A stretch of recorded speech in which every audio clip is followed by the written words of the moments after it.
Welcome to Tanakh Talk. I'm your host, William Hall, broadcasting live from Kingsland, Texas, USA. With another episode of TNT with Rabbi Stuart, the man Federow from the Big H, Houston, Texas. Welcome back, Rabbi. How are you tonight? Good to see you again, as always. When I forgot to be where I'm supposed to be, I'm not doing too well. Hey, I've been there before numerous times. Don't worry about that. All right, that is okay. That is okay. Ah, wow. So I was literally crunch time trying to get the studio put back together. Oh, did I not save this? Oh, man. I think I did. Hang on one second. We're actually live, but I forgot to save one of the settings on here. So let's go here. There we go. Now we're good. We're actually live on the air, but I had to change the title. So there we go. Josh, how are you, brother? All right. So here we go. We do not have a topic for tonight because we've both been slammed today. Yeah, hello, DJ. My fault.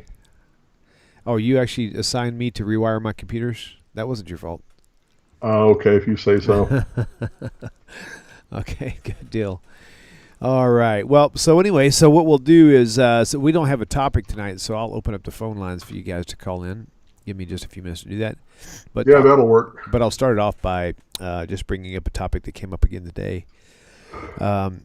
And the topic basically was, why don't the Jews proselytize? Aren't they supposed to be a light to the nations? And we've covered this before, you know.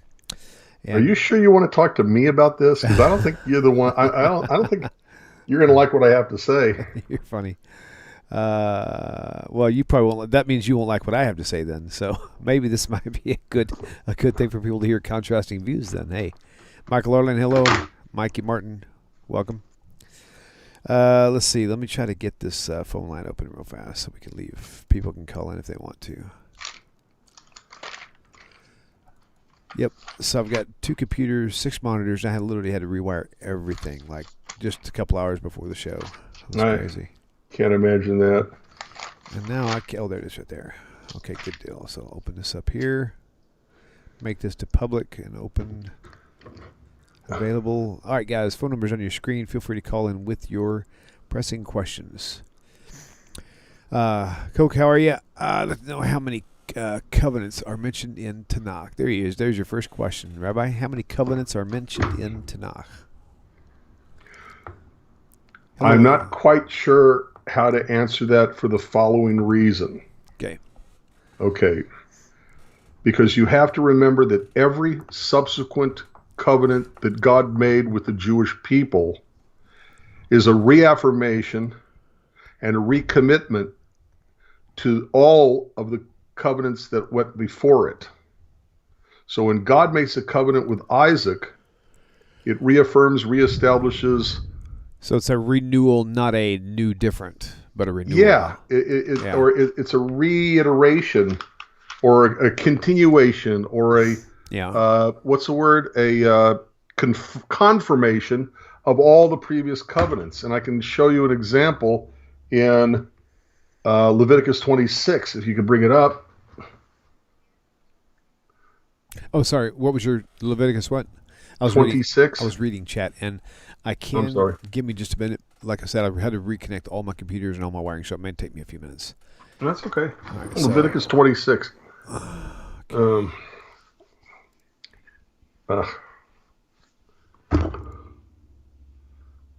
Okay. So Leviticus 26. Verse. Give me 2 seconds. All right. I got to turn on my desktop presenter as well, apparently. Okay. 26:42. Okay. Let me see what screen I'm capturing right now. 1 second. That is clearly the wrong screen. So, 26:42. Okay. No, 26. Oh, yeah, 42. Got it. 1 second. Let me put this over on the side. And let's shrink this down. I'm not there yet. I've got it ready. I've got to position it and center it on the screen. So, all right, here we go. 26:42 coming up. There you go. About 5 seconds. All right, I am having difficulty bringing up. Nah, it's there now. Go ahead and look at it. The Tanakh Talk right now. Oh, you can't even find Tanakh Talk? I see. All right, well, let me read it for you then. Hang on. Let me. Oh, I got it. I think I got it. All right, good deal.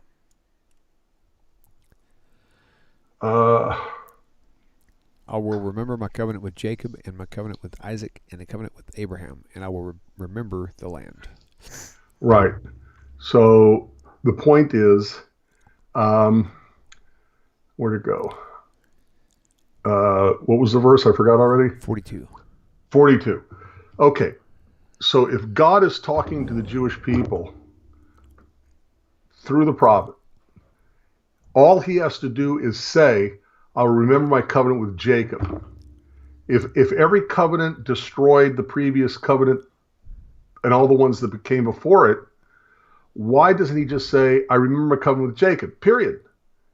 He says, I remember my covenant with Jacob and my covenant with Isaac and my covenant with Abraham, and I will remember the land. The reason is because each subsequent covenant doesn't deny, renounce, denounce, put down, negate, the covenants that came before it. It's a reaffirmation of the same covenant.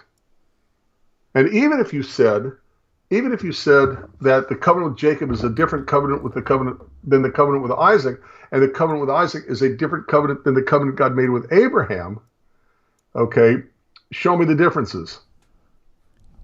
They're saying the same thing. Your descendants will be like the stars in the sky. Your descendants will be my people. Your descendants will. It's the same covenant. It says the same thing. So every covenant. How many covenants are there? There's a covenant with Noah. Okay, and there's a eternal, permanent covenant also with Abraham, with Isaac, with Jacob, with the Jewish people, the tribes of Israel through Moses. There's a reaffirmation of the covenant every time a prophet says, now that you've sinned, I'm going to take you back and there'll be a remnant, et cetera, et cetera. How many covenants? Well, it depends on how well you want to count them. I count 2. Right. Okay. But even if you said that the covenant God made with Abraham, different than the covenant God made with Isaac, different than the covenant God made with Jacob, different than the covenant God made with the Jewish people through Moses, it's a reiteration. There's nothing new or different that I know of between them all. They may be more clarified, they may be more detailed, but same covenant. Right. So I really, honestly, seriously don't know how to answer your question because I've never counted the itty bitty little ones. I think I see them as 2. I think the most important for me, the takeaway is going to be there's not a brand new, different covenant. It's a renewed. And exactly. That's the most important thing. So. All right. So you want to go to the question you first asked? Yeah. Okay. Cool. So why don't the Jews proselytize? Why don't the Jews spread the gospel? That was a joke, by the way. Yeah. Why don't the Jews? Well, it is the God. It's the Gott spiel. God's story. Okay. I don't know where they get the idea of good news, but goat spiel. Okay, let me give you my rendition before you go and destroy and disintegrate my thoughts. I wouldn't do that, but go ahead. Okay, so when people ask me this thing, my response is being a light does not mean going and pushing your thoughts on people. If you take it in a literal form, and you're out walking in the dark, and you've got a flashlight, and somebody else is walking out in the dark, and they want to use your light, they're going to come up to you and say, hey, man, do you mind if I walk with you? That's how the Jews are a light to the nation. If I take my flashlight in the middle of the night and I walk over to somebody's private property and shine it inside their window, that's trespassing. Not only that, you can get thrown in jail for that. Yep. So that's the general overall view. Don't force feed your light on somebody who doesn't want it. If they ask you questions, answer the questions. If they want to be a part of your conversation, share your light with them. But just because you're not going out door knocking like Jehovah's Witnesses and like Christians do, doesn't mean you're not being a light.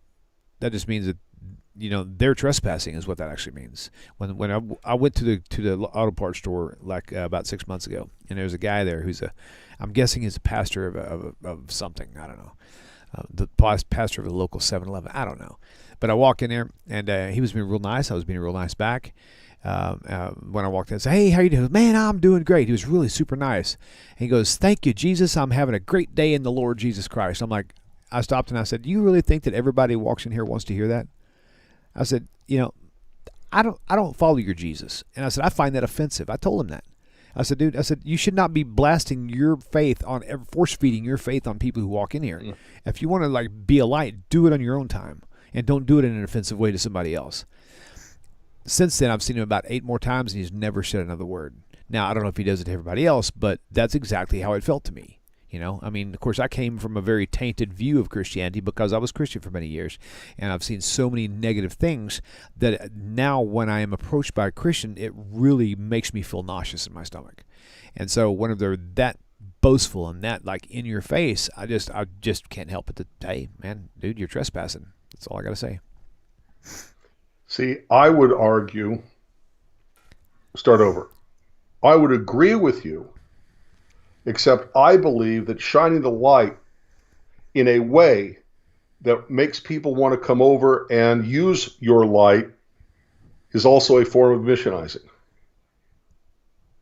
Okay, the idea of missionizing isn't clopping people over the head and saying, if you don't convert to Judaism, you're damned to hell because God hates you, because you're a sinner to begin with, all that other Christian bullcrap we don't even believe in. Right. Okay, but making it known that Judaism accepts and likes to have converts to Judaism is a form of missionizing that doesn't have, it's how we missionize that's the issue. Okay, if you were to pull up Psalm 96, which we sing every Shabbat, by the way.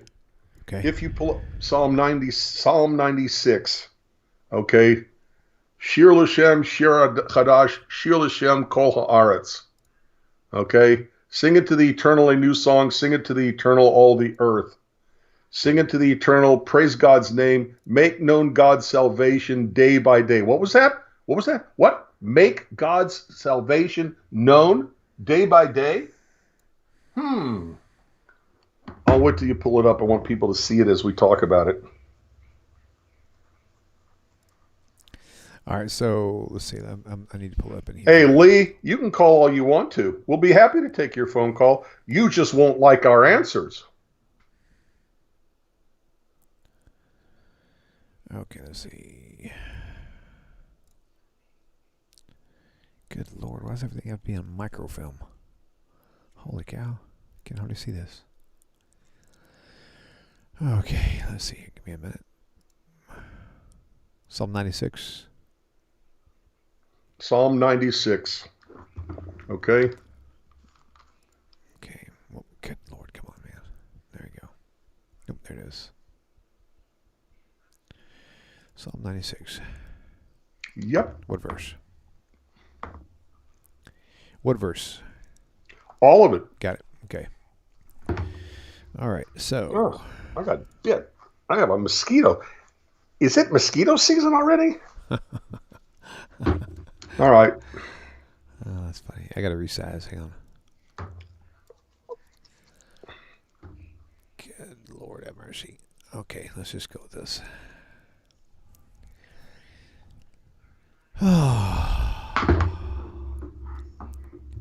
There is so much that goes into every single broadcast, man. When I have to redo everything, it is such a pain in the buttocks. Good God, man. All right. All right. Okay, so we'll use this translation because it's going to say the basic same thing. Sing to the eternal a new song. Sing to the eternal all the earth. Sing to the eternal, bless his name. Announce his salvation from day to day. Tell of his glory among the nations.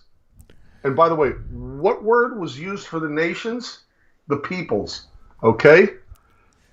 Tell of his glory among the nations, among all peoples, his wonders. So I have a question for you. What verse? Wait. I need to follow you little by little. Not if you do the whole thing, it's going to be hard to swallow.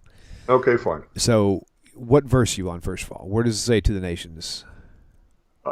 You just moved it off the screen, but I'm 5 seconds after you. What verse? The first few verses. Okay. Like the third verse or something like that. Okay, among all peoples. Okay, got it. Okay, so in the Hebrew word for the... Oh, man. See, this thing has got... I've cut off here. Crap. So y'all just got to be patient, man. This whole thing is completely reconfigured. All 6 of my screens have been reconfigured. And it's one piece at a time. All right, so verse 6, you said, right? No, I said verse 3. Verse 3, got it. Yeah. Oh, okay, cool. Let me just go over here. Okay, there we go. Okay.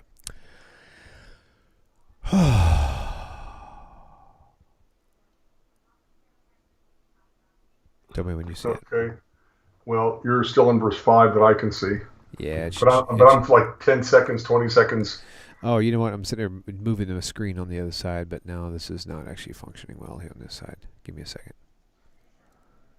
There we go. 6 screens? Maybe this is too complicated. No. No, I just gotta make sure I've got plenty of real estate here. There we go. All right, now let's go here. Okay, there we go. Now we're back. Okay, so fine. So it's gonna shift again here in just a second. All right, verse 3. Tell his glory among the nations. Thank you. Among all tell his glory among the nations. See, prove bagoyim. Tell among the goyim. Okay. Okay. Now, at the time this was written, it is not true. But after the destruction of the first temple, the word goyim became associated exclusively with the non-Jewish nations. Right. I mean, in the Torah, we are a goy gadol. We are a great nation. Okay. But here, look what it says. Verse 3. Tell of his glory among the goyim, the nations, among all peoples, not just the Jewish people, his wonders. For the Lord is great and very much praised. He is feared over all divine powers. For all the gods of the peoples are nothing, but the Eternal made the heavens. Okay? Jump down to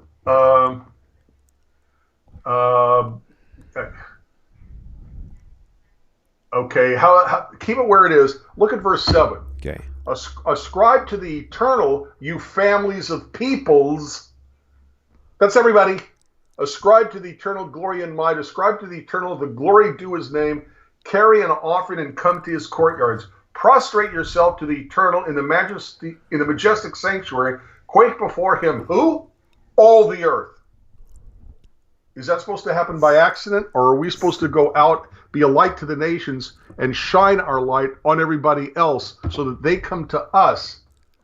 What a billboard. But my point still stands, however. My point still stands is if I'm walking out in the darkness, which is what this illuminous world is presenting towards us, is darkness, and if I shine my light in their face, it's not going to help them at all.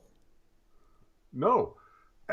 How we do it is what you're talking about. That's exactly my point, right? Okay. Stand in a street corner like this guy when it turns nice out with a megaphone, screaming at cars as they pass by who can't even hear him because their air conditioners are running and their windows are closed. Right.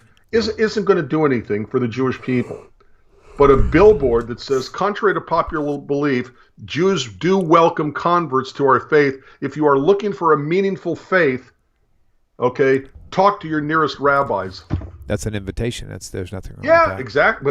But an invitation is a form of missionizing. But I was raised in the church, and their form of missionizing is shoving it in your face. I'm not talking about doing it their way. That's why I bring up the topic tonight. That's what we're trying to contrast. I'm talking about doing it our way. That's what I want to see the challenge. And let me, I don't know how to, maybe I do it this way. Wait. Oh, okay. I can do it this way. All right, just give me a minute, all right? Go for it. Well, I'm as slow as you are with some things. And what was I going to look for? I was going to go to I was going to do it this way because that's a good way to do it. Come on. How fast can you do this, Stuart? Come on. Oh, that's why. Beep, beep. And then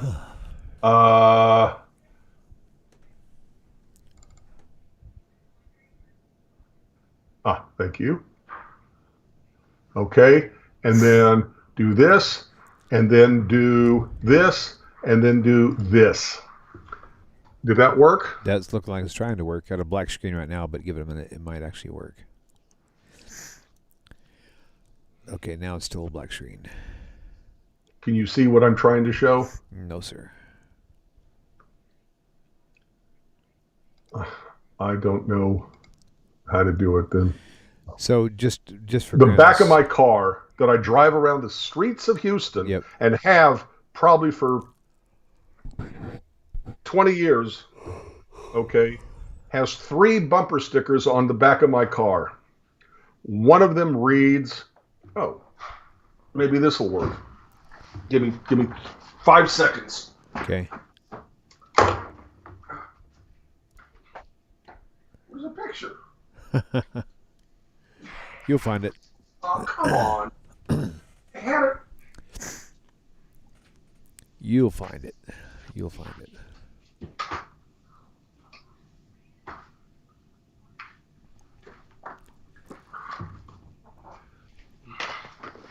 The screen needed light. Larry, I'm not sure what you're talking about, brother.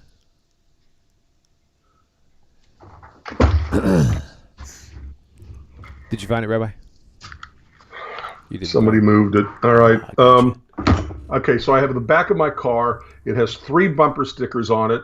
The number 1 in the middle says, choose to be chosen, choose Judaism, which is a invitation to people to convert to Judaism. It has a place to go to investigate, which is my website, called whatjewsbelieve.org. The bumper sticker, whatjewsbelieve.org.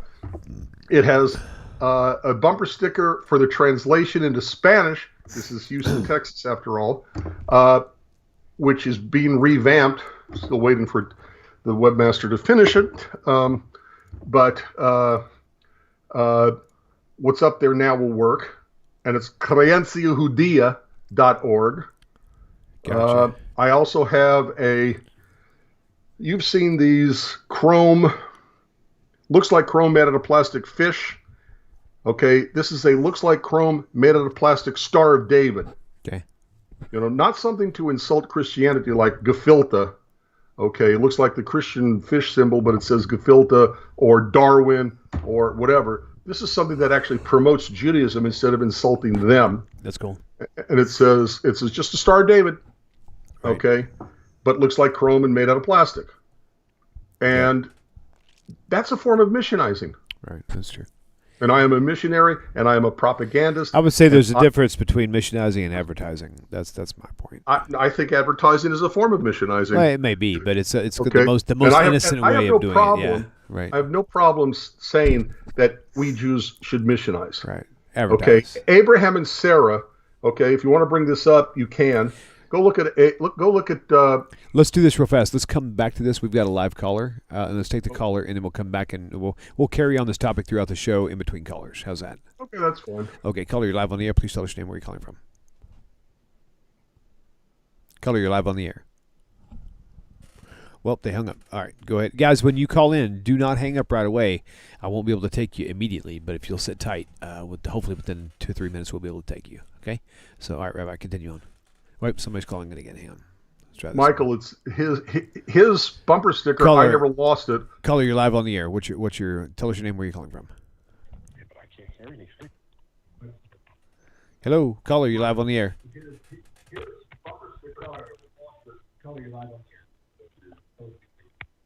Hello? Yes, can you hear us? Hi, this is Rex Jones from Atlanta. Rex, how are you? It's a little staticky, but I can hear you. Rex Jones from Atlanta? Yes, go ahead. Okay, so I have to make another point. Callers, when you call in, don't wait for the computer to hear me talk to the computer. It takes like 10 seconds. Yeah, talk through the phone you're calling in on. Yeah. Somebody said that. I thought he said he couldn't hear, so maybe when I plug things back in, I might have actually crossed a wire. Okay, we'll try. We'll try another caller when they call in, which is now. And if it does not work, we're going to hang up the callers. Oh, don't do Caller, that. Caller, you're live on the air. Can you hear us? Hello. That's the same caller. Hello. Please turn off your sound on your computer.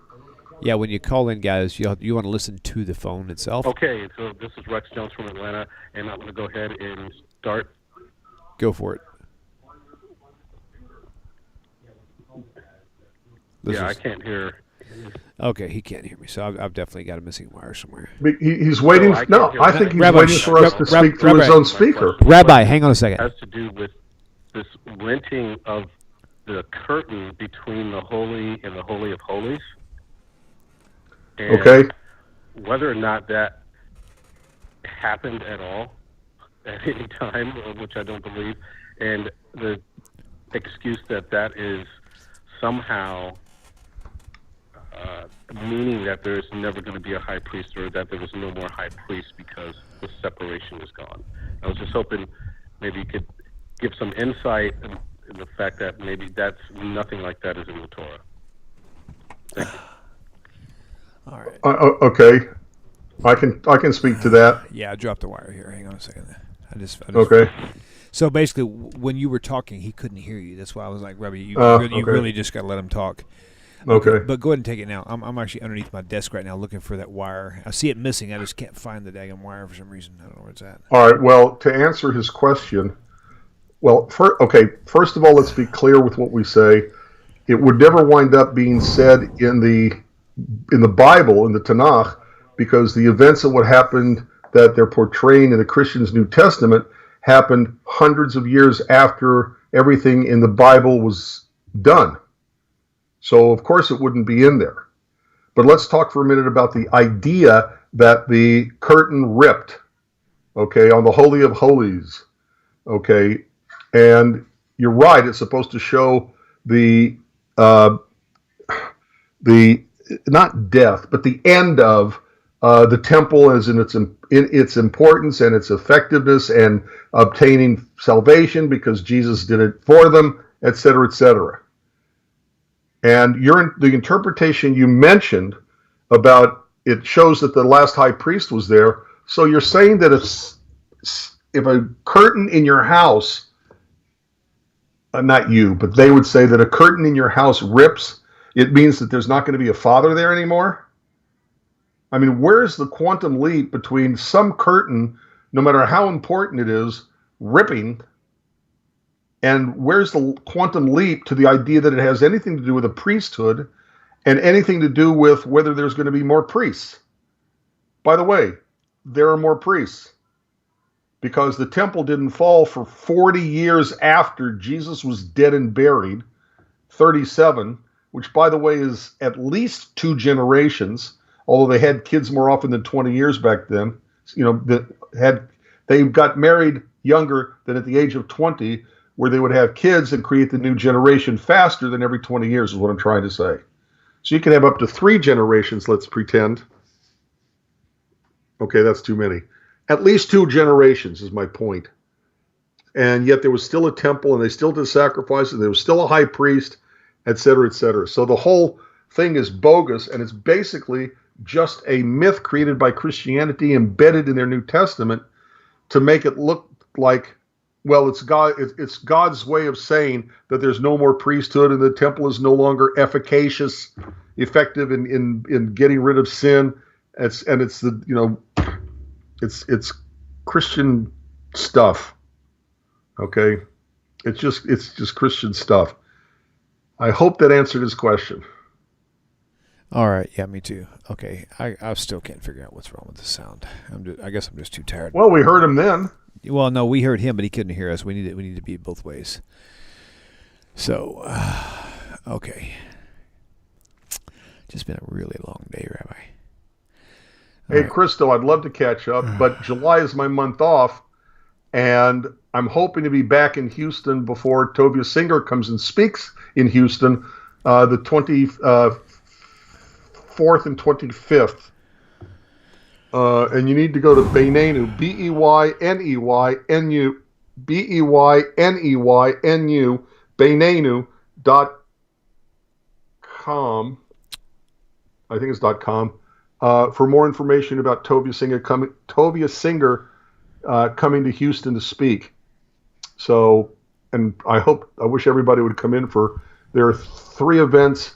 There's Saturday night at 9:30 after Shabbat is over. It's going to be a steak dinner. It's just basically a chance for people to have a one-on-one, close conversation with, 50 people, let's say, at the maximum in the restaurant with Tovia Singer in the late afternoon Sunday, 5:30 or whatever. There's going to be again, a meet and greet is what it's called. And the Sunday evening, the big event is a lecture by Rabbi Singer. Look, I know everybody's used to hearing him for free. I know everybody's used to going to his speeches for free because, like HBU, when he was here debating with Craig, Craig, HBU paid for it. Well, he's got bills to pay too. Beinenu has bills to pay too, and it's a way of helping the organizations. Okay, Outreach Judaism and Beinenu. So yeah, there's a charge for all three events, and I hope people come in, and I hope they have so many people they have to tell them to go away. Phone lines are fixed. I had to run a webinar today, and they had a new piece of hardware that I had to hook up, and it keeps hijacking my microphone. So I had to actually go back into settings and track what the problem was, but I figured out what it was. So now if you call in, it should be good to go. So callers 855-952-4253. Please call in. At least somebody call in and give us a test call to make sure everything is hooked up right. Well, Lee Johnson wants to call in. Oh, don't be nervous. Ask a sincere question. We'll give you a sincere answer. You may not like our answer, but we will answer. We'll talk. Do it all the time. Yeah, see, Christo, God's gospel, okay, good news.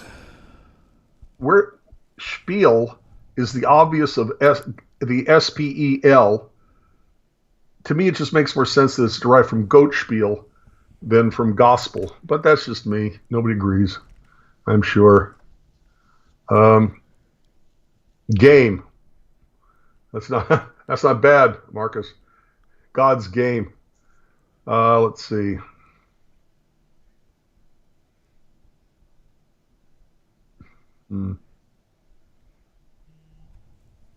Yeah. Well. All right, let's take this caller. Caller, you're live on the air. Please tell us your name, where you're calling from. Caller, you're live on the air. I said I fixed it. Hello? Hello? Yes, can you hear me now? Yes, hello. I have a question. It was suggested that the temple veil splitting in half was some kind of story, as I understand it, that was kind of invented later on, coming from the imaginations of various Christians. But if you look at Yoma 39b, it seems to suggest that this is actually a Jewish story. And you, for example, you have Since I don't have it in front of me, what does it say? Okay, well, it's not exactly the same, but you have the temple doors bursting wide open, and then you have a rabbi coming and rebuking them, for instance. And a rabbi coming to rebuke them merely says that he finds fault with what they are doing, but the story as it appears in the Christian's New Testament of the veil ripping is for specific Christian theological purposes, and a door is not the same as a veil, and the door is bursting open with a rabbi coming in behind them isn't a mystical event like the ripping of the veil is pretended to be. Okay, and how did they burst open? Probably the rabbi pushed through them. But it doesn't say that. But it also doesn't say that. It doesn't say that a person didn't come with a scissors and cut the veil either. Right. Yeah, well, I don't think the New Testament says that either, though. Right. Exactly my point. But yeah, I think my point. The point is just because it doesn't say how doesn't prove how either. Right. Yeah. No, sure. But I mean, it seems that these things happening on their own seems to be something that has. Well, it doesn't say it happened on its own. Why do you make the assumption it happened on its own? It doesn't say it actually happened on its own. It just simply says it happened. Right. Yeah. So you're making it a mystical event because it proves your theology. No, it's not my theology. It's just a question from the Talmud. Sure. Right? So, understand. But the other one I had was that actually wasn't my primary question. It was the idea of the priests were still there after Jesus died. There was still temple sacrifice going, And yet it says in the very same section of Yoma 39b that God was not accepting the temple sacrifices. What time was this? When was this? It's actually the passage right before. When at the point that they didn't accept sacrifices, when was that? Well, 40 years before the destruction of the temple. So we're still talking about after Jesus was dead, because 30 years before 70 would have been 40, and he died apparently, from what every scholar I know says, is 33. So that's unrelated. Yeah. Second of all, you have a slow process where the corruption of the priesthood. Who were the priesthood? They were the Sadducees. Who were the Sadducees? Yeah. Okay, these were the people under the thumb of Rome who got the high priesthood, for example, because they paid enough money and bought it, even if they weren't a Kohen. So it became so corrupt that they decide that basically the hypocrisy and the lying and the materialism and everything else was so bad that the sacrifices meant nothing. Beginning 7 years after Jesus was dead. One thing but the Sadducees have been around for some time. So why, at that specific point, all of a sudden, are the sacrifices not being accepted? It seems to coincide a little bit better with the death of Jesus. I mean, you say 33 AD. Rabbi, one second. Rabbi, you're saying that because it validates your theology. What I'm saying is I'm offering an alternative explanation that is just as viable and just as possible as your theology. Okay, I'm going to jump in here for both of you guys. Caller. Hold on, please. My question to you is, you're saying that all this happened because of Jesus. I'm saying that if it was, then how is it that God was so inaccurate that he missed it by 30-something years? If it was really because of Jesus, it would have happened on the day he died. There's no proof of that. In fact, it shows it missing for 30 to 40 years. So my point is, just because the New Testament wants to paint Jesus in a picture, that just, to me, proves that God is really not that good of an aim. Okay, well, I'm looking at the timeline, and it says... Oh, the timeline is 35 years missed. That's the timeline. That is the timeline. God missed it by 35 years. Well, hold on. It says 40 years prior to the destruction of the Second Temple, right? Jesus died around 33 AD. I mean, that's pretty close. Well, so, close. But is God close, or is he accurate? That's the question you have to ask yourself. Is he close, or is he accurate? I happen to believe he's very accurate. It seems to be accurate. I think it's pretty accurate, actually. No, it's either perfectly accurate or it's a miss. It's either a hit or miss. And it was completely a miss. That's the whole point. It was not. Yeah, but you're assuming correctly 33 AD. Oh, right? no. What we're assuming is there's no assumption on when the Second Temple was destroyed. There's no. Right. And we also also the majority of scholars maintain that Jesus was born around 4 BC, right? Because of an issue with the calendar and not calculating the calendar. Can I ask you? Let me take this a different direction, if you don't mind. Forget all of this just for a moment, because it's very clear that you're very much a devout Christian. Let me ask you a different question. Why do you believe Jesus is the Messiah? What is the core root reason why you think Jesus is the Messiah? What is a prophetic scripture that proves the fact that Jesus is the Messiah? Forget everything you just called in to ask. Why do you believe that Jesus is the Messiah? Well, I think the description of the suffering servant of Isaiah 52:13 to 52:12. Now we're getting somewhere. Hold on. You asked for an answer, and I'm trying to give you an answer. But actually, you gave me the answer. You gave me the answer I was looking for already. I don't want you to explain the answer. I just want you to give me the actual address. Now, I'm going to share something with you real fast. Okay? Here's the thing. The whole Isaiah 52, Isaiah 53 is very clearly not talking about an individual. Check out Zephaniah 3:13. It'll prove that. Verbatim, word for word, says it's the remnant of Israel. Isaiah 53:9 literally calls out that verse almost exactly the same, right? Okay, so and everything. Rabbi Federow tonight. He actually has a show where he chopped it up in about 15 different reasons why Isaiah 53 is absolutely not talking about Jesus. So now moving on with that, what is another reason, another verse reference that you would say that proves Jesus as your Messiah? Just assuming that I'm right. What's number 2 for you? you're not going to allow me to respond to that. Oh no, I want an address. I don't want an explanation. I want an address. You gave me Isaiah 52. That's what I wanted. Now I want address number 2. What's the next address that makes you think? Is it Isaiah 7:14, the virgin birth?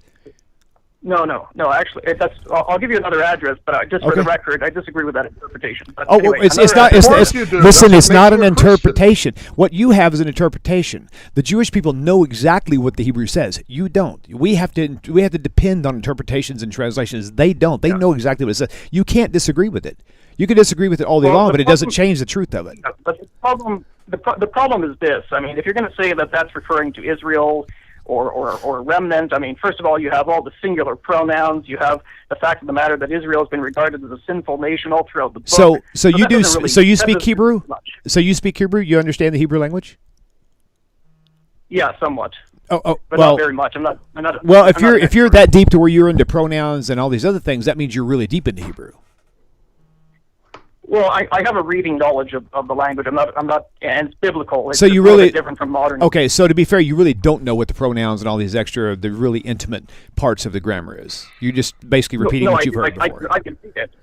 I can read it. Yeah, I can read it, and I've gone through that. But in terms of like a modern Hebrew speaker, no, that's not what I am. Okay, well, you're either really proficient. We weren't talking about modern Hebrew. We were talking about biblical Hebrew. Rabbi, take it away. So biblical Hebrew. In terms of another address that you asked me to give, you asked for another address. I mean, it seems to me that there's even precedent for God taking human form. I did not hear what you said. I heard you say something about God, and then it dropped. That God previously takes human form.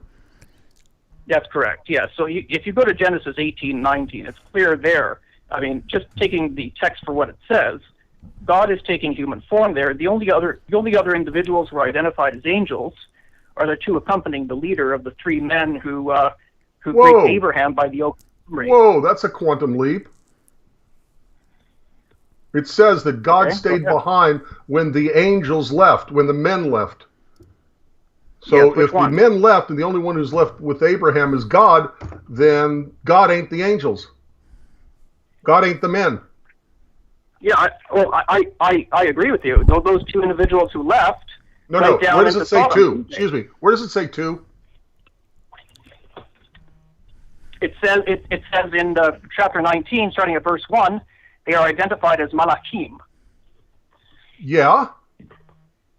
Okay, so those are your angels. And where does it say 2? Right. Well, continue reading. That 19th chapter. The individual who remains behind is identified as Yod-Heh-Vav-Heh, and he's still interacting with Abraham, overseeing the judgment of the city of Sodom. And so he's there. He remains behind with Abraham, but those 2 other individuals who are accompanying Why do you say there are only 2? Identified as angels on at least 2 occasions in the 19th chapter. Why do you say there are only 2? Because they're the only ones that show up in the city. Right, and where did the 3rd one go? Because it says all the men, that's 3, left, while God stayed behind. No, so if 2 went to the 2 cities, where did the 3rd one go? Doesn't say that. Doesn't say all 3 left. Doesn't say that. No, it says the men left. Were all 3 men? No. All it says is the men turned from there. Thank you, the men, that's plural. How come it's so convenient when it's plural, it's always 3, except here, all of a sudden, it's only 2? Anytime there's a plural reference that Christians think is referring to God, they say, all 3, Trinity, but when it's here, all of a sudden, it only means 2. It says the men left. There were 3 men. The men left. Yeah. All 3 men left. One, finishing his task. He finished his task, and that was to tell them about the pregnancy coming up. He went back to heaven. And that is just as legitimate an interpretation without denying other elements of the biblical text as yours. And if you want to take the Christian one, be my guest. I don't care what you believe. But don't tell me that I have to see the Bible through your Christian-colored glasses, because I don't and won't. No, I'm not saying that. Okay. Rabbi, yes, that's exactly what you're saying. Oh, it's 3. It's 3. Okay. All right. So It's 2. the point I'm getting from Where this does from the the caller. What is your name, by the way? What's your name? Kefa. Okay, so Peter. Okay, so we'll go with that. Okay, so you're saying when it says the men left, it's only referring to part of the men. If there were 3 to begin with, and it says there were 3 men, and then all of a sudden it said the men left. It doesn't say some of the men left. It said the men left. That would include all of them.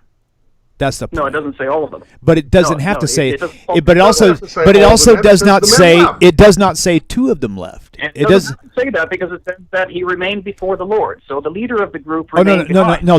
There was 3 plus the Lord was already there. Hashem was already there. There was 3 aside of Hashem. No, that's incorrect. That's according to your It's Christian Hashem. interpretation. You're right. Yeah, according to your interpretation, No, it's right. incorrect, and according to our interpretation, you're incorrect. Stalemate. Okay. Well, So, but the point is, I think we have to read the text that says it doesn't say okay. he returned to heaven. It doesn't say any of that sort. It says It says the Peter, men it turned doesn't from there. matter. It doesn't matter where it says they Peter, I return am to. free to interpret Then the where's the biblical third guy? text any way I want to, and you are free to interpret the biblical text any way you want to. Okay, so let me just It's throw an this in. interpretation. Let me just You throw can have this your in. interpretation. I got mine. Okay, let me just throw this in. On an elementary basis, Peter, listen. If I told even right now, if I told my son, my 15-year-old son, or even my younger niece, my 9-year-old niece, I said, hey, there's 3 kids out front, right? And then they say, where's so and so? Well, I say, well, the kids left. Well, they're not going to ask me which ones because I just included them all. They know if I say the kids left, then there's no one left out front. That's even from a childish understanding. The fact that you want to chop it up to try to prove otherwise without having your own proof is really childish to me. I'm sorry. To me, that you're really avoiding the obvious to really try to cherry pick. Now we've covered 2 now. The first one was proven wrong. This one is proven definitely like shady at best. What's number 3? What's number 3? Give me number 3. Give me what's the number 3? What's the number 3 best one that you've got? Look, I want to know why. Look, I was a Christian for like 30-something years. I was a preacher for that long. I know every single thing that you've ever thought in your mind. And I have answers that you've never heard of before, as most of the people on my YouTube. I've got over 10,000 subscribers, and guaranteed over 8,500 of them were ex-Christian, and they've been where you are now. They've heard these answers. You're presenting things on this channel as if we got all these Christians watching. You're going to save them from the Torah, but they've been where you're at. We're all kind of curious. What's your big number 3? You've got to have more. You have to have something really dominant to prove your Jesus is why you're willing to risk your eternal salvation on believing in a false God. What's number 3 for you? Well, I would bring up Jeremiah 31 with regards to the new covenant, and it's clearly there said to be a different covenant from the one which we have received. Okay, let me ask you a question real fast. I'll let you finish, but I want to ask you a question. Who does it say that covenant is with in that verse? You tell me. Tell me who it says it's with. Does it say the Christians? Just simply, No, who does it say it's with? Israel. Okay, go ahead. It's with the nation of Israel. And? It's with the nation of Israel. And? I don't disagree with there. And? Okay. And it's a new covenant, very different from the one that was. It's not just with Israel. It's with Israel. Okay, so but the point is, does it say anything about Christians there, or about new covenant believers? Does it say anything about an outside people there at all? It says God is going to make a new covenant for these 2 people groups, and you are not in that. Christianity is not involved in that. Yeah, and it doesn't discount it either, though. Oh my God, you're really. Oh wow. Okay, I'm gonna have to let you go, dude. You really have. I'm serious, man. I was where you're at, dude. I was so denial. Hey, wow. Peter. Wow. Peter, remember something. Remember something. Arguing from something. The Bible in numerous places says, for example, Hosea 11:9, "For I am God and not a man." So if you want to see God being one of the men, you're making God a liar. Second point. Okay, in Numbers 23:19, it explicitly says, if God were a man, he'd be a liar. So if you want to see those 3 men as being God, because God became a man, they're liars. Okay, fine. Well, But when you interpret, if you want to interpret a verse of the Hebrew Scriptures in a way that contradicts other verses in the Scriptures, then I, as a Jew, have to reject your misinterpretation because it doesn't jive with other verses whose simple, obvious, no spin meaning contradicts your interpretation. One more thing I'll leave you with. This is something you can certainly check up for yourself. Jesus is referred to as the Son of Man probably over 80 times in the New Testament. But I believe it's Psalms. I could be wrong. I think it's in Psalms. It's very clear. It says, "Do not put your trust in princes, nor in the Son of Man, in whom there is no hope." Jesus is called the Son of Man over 80 times in the New Testament. Take that, research it, find out, research it more. Guys, we're moving on to another caller. We got 10 minutes left. I don't want to take the whole show up at this one. But seriously, man, you can watch the channel. You can comment, come back in and comment and reflect, do whatever you want to. You can even call in again at a later time and bring up more stuff. I want to share the phone lines just a little bit. You got 10 minutes, guys. Call in if you want to. Rabbi?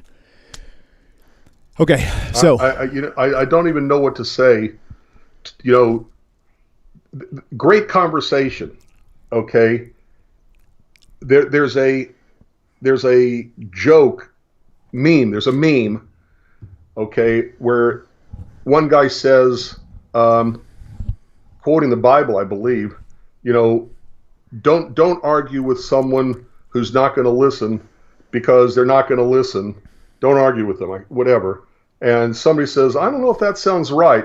And the first guy says, you're right. Right. He's not going to convince me. I'm not going to convince him. Argument on the proper spin, the proper interpretation of a verse is always going to be a stalemate. They're going to see it their way. We're going to see it our way. But, and I keep saying this, if it contradicts the simple, clear, peshat, no spin meaning of another verse, then I am forced to reject their interpretation of that verse. Right. If God is not a man, okay, if God became a man, he'd be a liar. Okay, if what are the other ones? You can't then say to me, well, when it says the men came to Abraham, they were God. No, they were the angels of God, messengers of God, sent by God, but they're not God. Unless you want to say that there's Father, Son, Holy Spirit, man, who came to visit Abraham. Right. Why do they stop at 3? Let's see. Shiva, Brahma, and who am I missing? Shiva, Brahma, and who's the third god in the pantheon of Hinduism? Shiva, Brahma, and I can't think of his name. Okay, usually it's Brahma that I forget. But anyway, the point is that why do they stop at 3? Because every other pagan group always had 3 as their godhead. Zeus, Jupiter, Pluto. Right. Ina, Mesopotamia.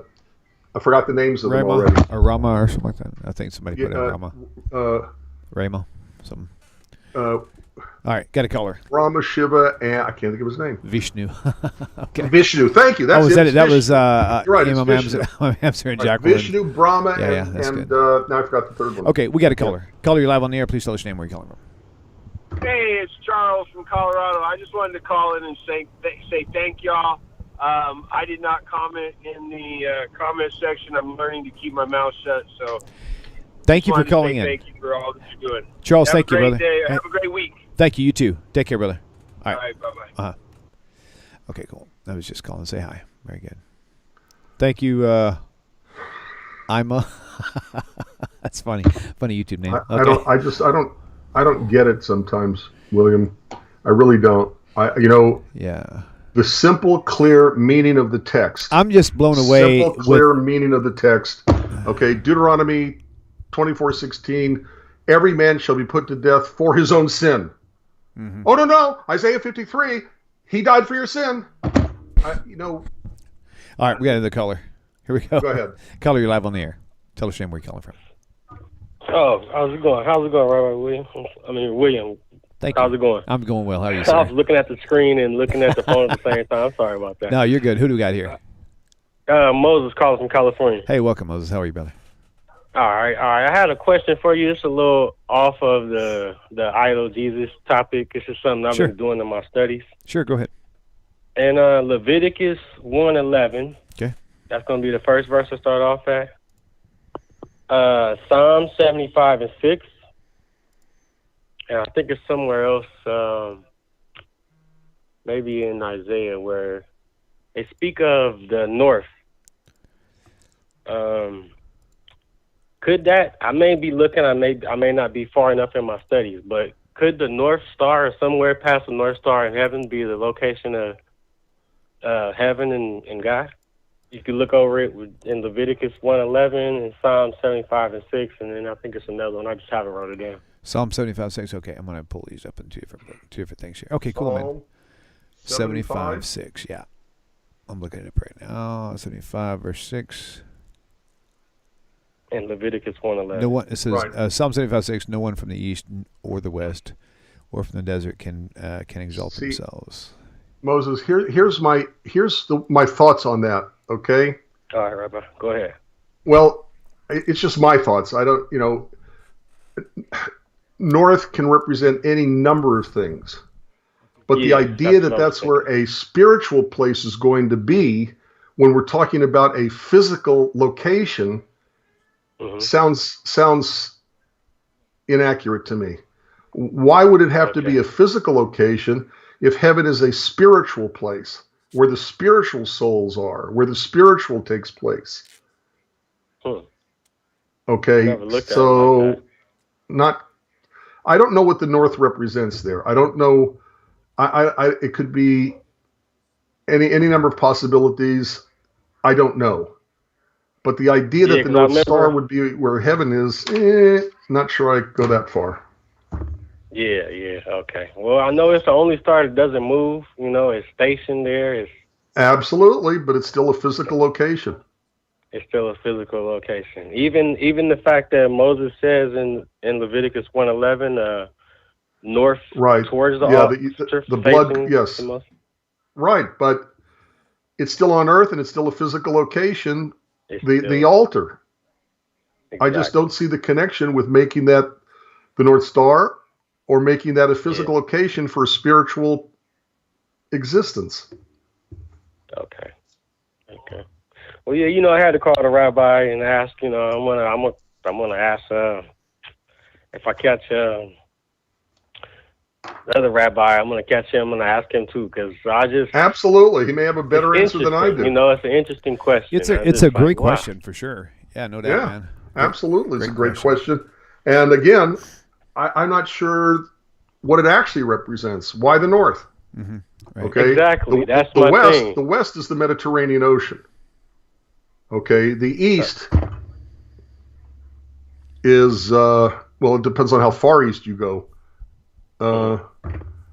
There are references in Genesis where it says they went to the east to the far east, because it's repeated. They went to the east to the east, and that usually means magnified. So that could be India, which is what I think it is. But the point is that I maybe this any other rabbi for that matter, not any other rabbi might know what that refers to. I actually don't. I'd have to look at the commentaries and see what they say. I've never even heard the question before, so that's a great question. Oh no, it's a great question. Yeah. Very good, Moses. Yeah, that's the question I said. I was like, man, this has really been dinging in my head. I was like, I got to get this out there.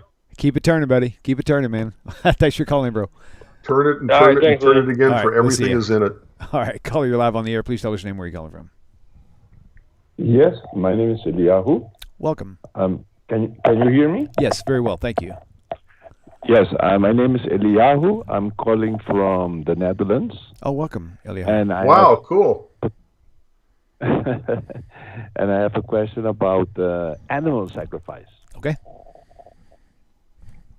Go right ahead. That's it. Do you have a specific question regarding it, or? Yes, just a specific question in the sense that has it been incorporated in the system of service of the temple, the Mishkan, or did God really ask that? Because it's a little bit of it's not nice if you see what Solomon has done. Sacrifices so much animals. It looks more like a heathen practice. Understand? I've actually heard that by one teacher that God never asked for sacrifices. He basically said, if you're going to do it, then here's how you should. Right. That's kind of how it went. Rabbi, go ahead and talk about it more. Okay. Hey, thank you. Eliyahu, wonderful. Thank you for calling. And just tune in for your answer, okay? Forget the calling. Thank you for even listening. Yeah. I think that's really cool. Netherlands, that's awesome. I have to listen on the YouTube now. Very good. For the answer. That's perfect. Okay. Well, he doesn't have to. I mean, we can stay on if he wants. Yeah, you can stay on the phone if you want to, because this is probably going to be the last call. Because we already hit our kind of our hour marker anyway. So if you want to stay on the phone with us, you sure can. Okay, I will. Okay, Rabbi, go ahead. 3 o'clock in the morning now. Oh wow, we won't take too much time for you. No problem. Okay, no problem. Rabbi, go ahead. Okay, so here. Okay, I'm not even sure where to start. The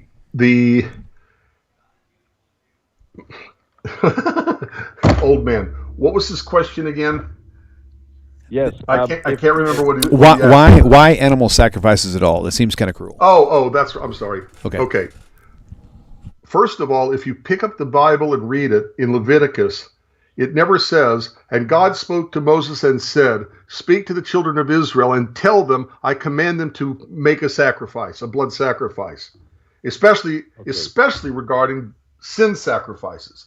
There were other kinds of sacrifices, Thanksgiving sacrifice, guilt offering. I mean, but for sin sacrifices, okay, I'd argue all the sacrifices, but never did God say, and never does the Bible say, and God spoke to Moses and said, "Speak to the children of Israel and command them to do sacrifices." What it says is if a person is offering a sin sacrifice, any sacrifice, if he's going to sacrifice it, this is what he's going to sacrifice, and this is how he's going to sacrifice it. Okay? The commandments of God regarding the sacrifices are what will be sacrificed and how they will be sacrificed. Not doing them. Doing them is not a commandment. Okay? What you sacrifice, how you sacrifice is the commandment. That is what William was referring to, just a few minutes ago. But if you take a look at the system in Judaism, Maimonides said this. This is Rambam. This is Maimonides said this. If you take a look at the flow of things regarding the sacrifice in the ancient world, anybody would sacrifice anything or anybody else to any god anywhere. Yeah. So the flow of things in the Bible, okay, in the Torah, is to slowly wean the Jews away from having blood and gore as the main part of their worship service. So, okay, if you're going to sacrifice, I'm going to limit it by saying only certain animals, and I'm going to limit it by saying only in certain ways. So Leviticus, limits it by saying only certain animals, and it's going to be done only in certain ways. In Genesis, with the binding of Isaac, and again in Deuteronomy, God also first actually eliminates human beings as a sacrifice. Okay? You don't make human sacrifice. God calls an abomination and something he hates. Okay?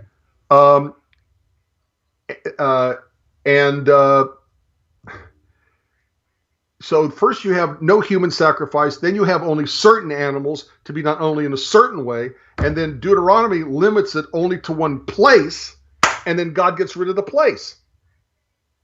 And it may have taken hundreds and hundreds of years, because in the ancient world, as I said, everybody would sacrifice anything or anybody anywhere, and when everybody else is doing it, kind of makes it hard to get rid of. Remember, in the very, very, very beginning, Abraham and Sarah were the only believers in God on planet Earth. Okay. So when everybody else is doing sacrifices, it makes it really difficult to take one people and completely eliminate it. Okay, they'll certainly fall back into it because everybody's doing it. So through the course of time, God is removing blood sacrifices as the main thing of a Jewish worship service. Over time, limiting it, start over. God is limiting it until there's no place and no way to do it anymore. Because God wanted other things to be, to take the place of sacrifice. In Hosea chapter 14, beginning with verse 2, I believe, it explicitly tells us that we approach God for forgiveness of our sins with words from our mouth. Yeah, prayer replaces the sacrifices. He even says, calves of our lips, I think is what it says. I'm sorry, what? Yeah. I think it says we offer the calves of our lips, not of the altar. Right, and there's some Christian translations who intentionally mistranslate it because they want to disassociate Hosea from the idea he's expressing, that our words become like sacrifices coming from our lips. Okay, they make it the fruit of our lips, and that's prophecy. The beautiful part is that's prophecy, but nowhere in prophecy does it say, "Hey, one of these days I'm going to send my son, and he's going to die for your sins." I find that and it also goes against the statements. Okay. Yeah, I used to believe that. That's why I'm asking, because in the past I was a Christian of the Seventh-day Adventist Church. Okay. And then later on, we went to study Torah, and we see, no, this is totally wrong, wrong. There is no, how can God says, it never came in my mind to ask a human sacrifice. Beautiful. And now he's going to sacrifice his own son. It's totally contradictory. In Deuteronomy 13, I believe it is, I think it's 13, God says, when you come into the promised land, don't do to me what the inhabitants there did for their God. Oh, yeah, don't worship me in the way that they worship their gods. Right. I'm sorry, where they even took their sons and their daughters and made them sacrifices, and their God calls it an abomination and something he hates. Oh, wait a minute. I changed my mind, because God changes his mind. Not only now do I want you to do exactly what the inhabitants of those lands did. Yeah, right. The hallmark of paganism is to confuse God and man, kind of like somebody did earlier tonight. The hallmark of paganism is to confuse God with men. Men become God, or God becomes a man. Okay, and then God says, "Oh no, change my mind. Now I want you to take your sons and no, sorry, not your sons and daughters, my son." Mm-hmm. Okay. Yes. And Rabbi, I thank you for Hosea 14:2. But my question was, because this can give the Christian person that believes that Jesus died for their sins, they can take this system of sacrificial system, although there were doves, and Jesus was never called a dove, or a male grain or something, because those things were offered also, or a cow, but they say the Lamb of God. But because of this system, they could deduct, they will say, but there was a sacrificial system, and that's why Jesus is the Lamb of God. That's why my question also. Right. If it explicitly says that God calls human sacrifice an abomination and something he hates, and you believe that there has to be a blood sacrifice for the forgiveness of sin, exactly what was it that did the dying to become that sacrifice? Was it God the human who died on the cross? Was it Jesus the God who died on the cross? If Jesus the God did the dying, I'm sorry about your God, but my God can't die. If it was Jesus the human who did the dying, they still have nothing more than human sacrifice. If it was Jesus the human who died on the cross, it's human sacrifice, which God calls an abomination. They can interpret anything they want to, but they're still stuck with the bottom line of their religion. And the thing is, too, which you may or may not have heard, is the Lamb of God that they claim as the Lamb of God was actually the pagan lamb of the Egyptians.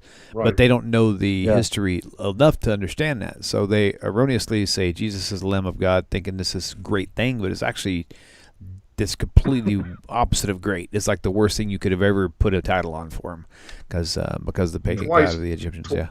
Twice in the Bible, one in Genesis, one in Exodus, we learn from the text that the Egyptians worshipped the lamb, and they worshipped the lamb as a symbol of their god Khnum. okay, who is portrayed in Egyptian artwork as a human with a lamb's head. Okay? Oh. And Joseph's brothers are coming to Egypt, and he tells them, don't tell Pharaoh you're shepherds. Mm-hmm.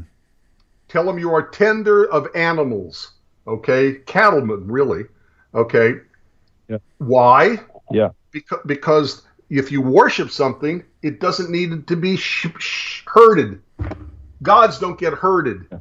So the Egyptians don't like shepherds because their God would be tended to by a human. Okay? By the way, the brothers don't do that when they're asked by Pharaoh, what do you do for a living? They say, we're shepherds. Okay? And Pharaoh says, oh, then you get the best land. Okay? Second time, I think it's the third, fourth, I can't remember which plague it is. Okay? But Pharaoh gives up and says, fine. Okay? You're going to do, you can go worship your God, but you have to stay basically here in Egypt to do it. And Moses says, we're going to kill the abomination of the Egyptians.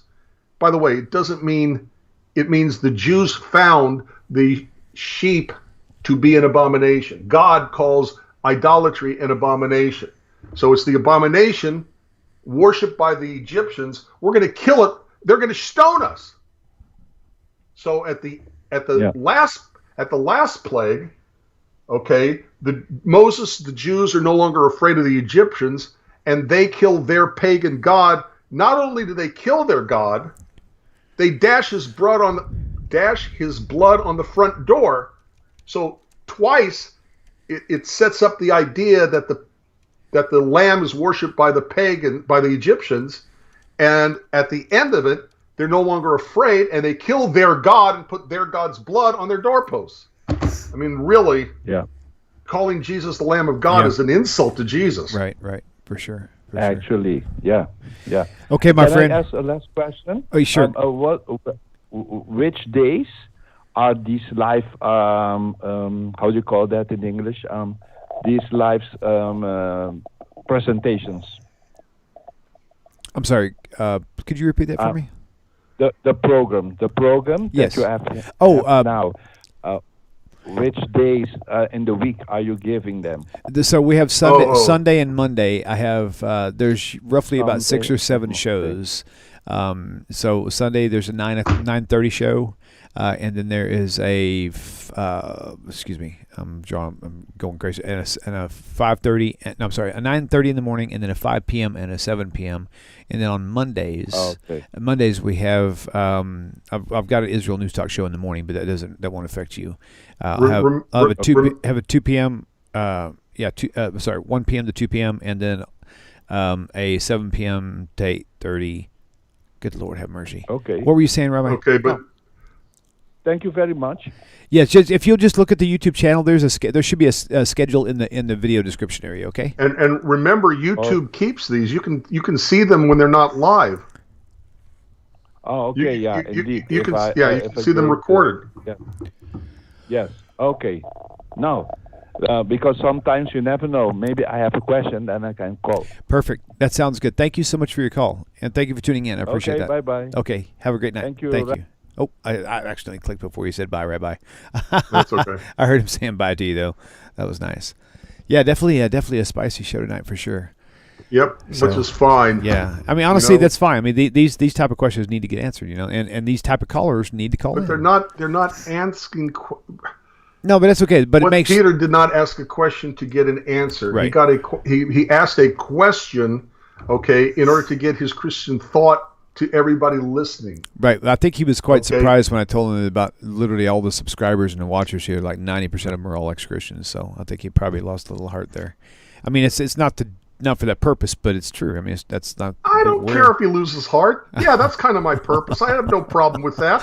Oh my. I'm not going to tiptoe around his feelings. I'm speaking in a blanket statement. I want people to watch. Well, you're nicer than I am, William. I've said that repeatedly throughout our relationship.